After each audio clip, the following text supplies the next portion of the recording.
Chapter 14. An Evening on the River. When Stuart arrived at his campsite by the river, he was tired and hot. He put the canoe in the water and was sorry to see that it leaked badly. The birch bark at the stern was held together by a lacing, and the water came in through the seam. In a very few seconds, the canoe was half full of water. "Darn it," said Stuart. "I've been swindled." He had paid 75 cents for a genuine Indian birch bark canoe only to find that it leaked. "Darn, darn, darn," he muttered. Then he bailed out his canoe and hauled it up on the beach for repairs. He knew he couldn't take Harriet out in a leaky boat. She wouldn't like it. Tired though he was, he climbed a spruce tree and found some spruce gum.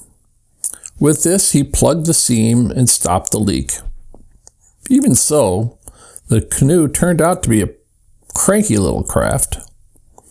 If Stuart had not had plenty of experience on the water, he would have gotten into serious trouble with it. It was a tippy boat, even for a souvenir. Stuart carried stones from the beach down to the water's edge and ballasted the canoe with the stones until it floated evenly and steadily.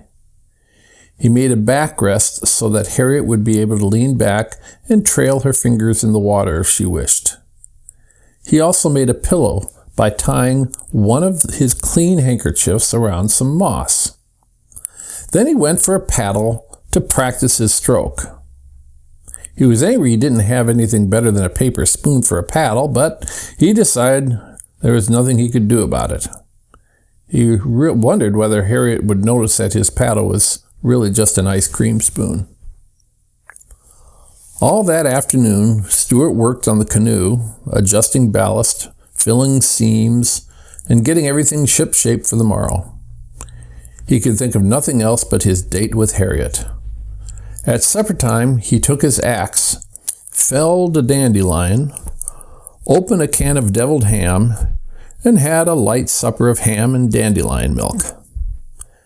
After supper, he propped himself up against a fern, bit off some spruce gum for a chew, and lay there on the bank dreaming and chewing gum.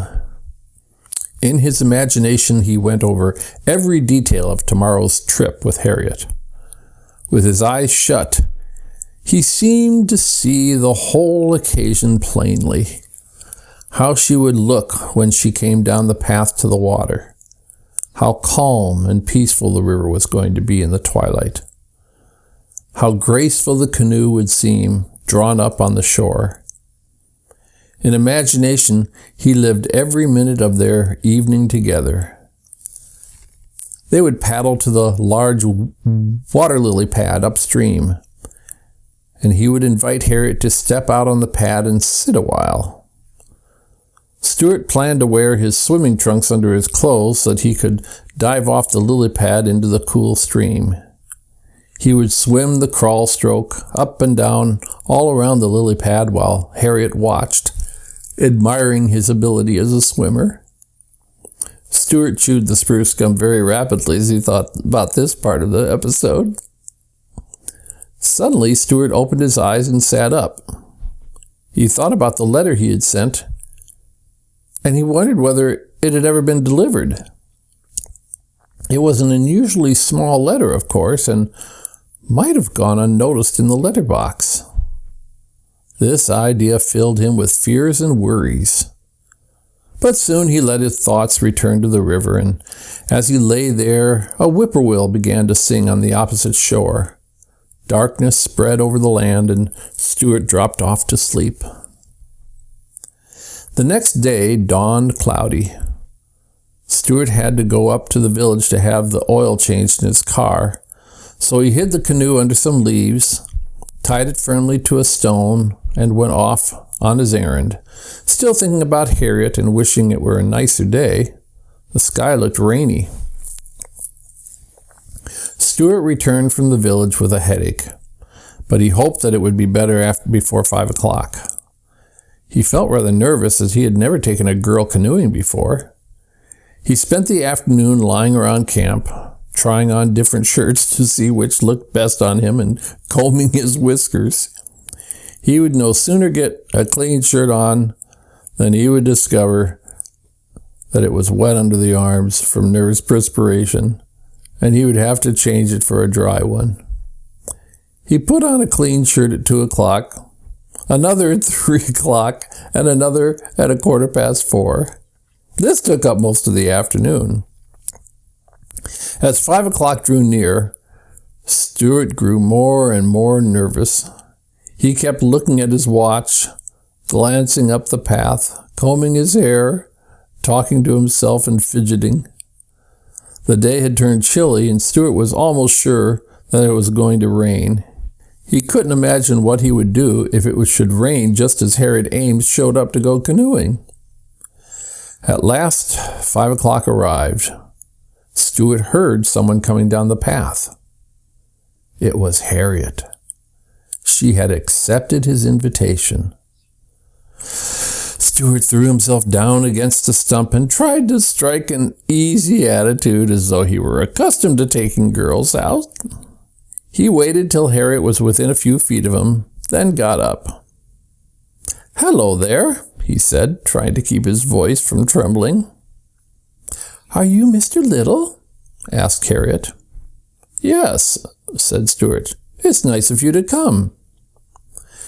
"Well, it was very good of you to ask me," replied Harriet. She was wearing a white sweater, a tweed skirt, short white wool socks, and sneakers. Her hair was tied in a bright-colored handkerchief, and Stuart noticed that she carried a box of peppermints in her hand. "Not at all. Glad to do it. I only wish we had better weather. Looks rather sticky, don't you think?" Stuart was trying to make his voice sound as though he had an English accent. Harriet looked at the sky and nodded. "Oh, well," she said. "If it rains, it rains." "Sure," replied Stuart. "If it rains, it rains. My canoe is a short distance up the shore. May I help you over the rough places on the path?" Stuart was a courteous mouse by nature, but Harriet said she didn't need any help. She was an active girl, and not at all inclined to stumble or fall. Stuart led the way to where he had hidden the canoe, and Harriet followed. But when they reached the spot, Stuart was horrified to discover that the canoe was not there. It had disappeared. Stuart's heart sank. He felt like crying. "The canoe is gone," he groaned. Then he began racing wildly up and down the bank, looking everywhere. Harriet joined in the search, and after a while they found the canoe, but it was a mess. Someone had been playing with it. A long piece of heavy string was tied to one end. The ballast rocks were gone, the pillow was gone, the backrest was gone. The spruce gum had come out of the seam. Mud was all over everything, and one of the paddles was all bent and twisted. It was just a mess. It looked just the way a birch bark canoe looks after some big boys are finished playing with it. Stuart was heartbroken. He didn't know what to do. He sat down on a twig and buried his head in his hands. "Oh, gee," he kept saying. "Oh, gee whiz." "What's the trouble?" asked Harriet. "Miss Ames," said Stuart in a trembling voice, "I assure you I had everything beautifully arranged. Everything. And now look." Harriet was for fixing the canoe up and going out on the river anyway, but Stuart couldn't stand that idea. "It's no use," he said bitterly. "It wouldn't be the same." "The same as what?" asked Harriet. "The same as the way it was going to be when I was thinking about it yesterday. I'm afraid a woman can't understand these things. Look at that string. It's tied on so tight I could never get it off." Well, suggested Harriet, couldn't we just let it hang over in the water and trail along after us? Stuart looked at her in despair. Did you ever see an Indian paddling along some quiet, unspoiled river with a great big piece of rope dragging astern? He asked. We could pretend we were fishing, said Harriet, who didn't realize that some people are fussy about boats. I don't want to pretend I'm fishing, cried Stuart desperately. Besides, look at that mud. Look at it. He was screaming now. Harriet sat down on the twig beside Stuart. She offered him a peppermint, but he shook his head. Well, she said, it's starting to rain, and I guess I'd better be running along if you are not going to take me paddling in your canoe. I don't see why you have to sit here and sulk. Would you like to come up to my house? After dinner, you could take me to the dance at the country club. It might cheer you up. No, thank you, replied Stuart. I don't know how to dance. Besides, I plan to make an early start in the morning. I'll probably be on the road at daybreak. Are you going to sleep out in all this rain? Asked Harriet. Certainly, said Stuart. I'll crawl in under the canoe.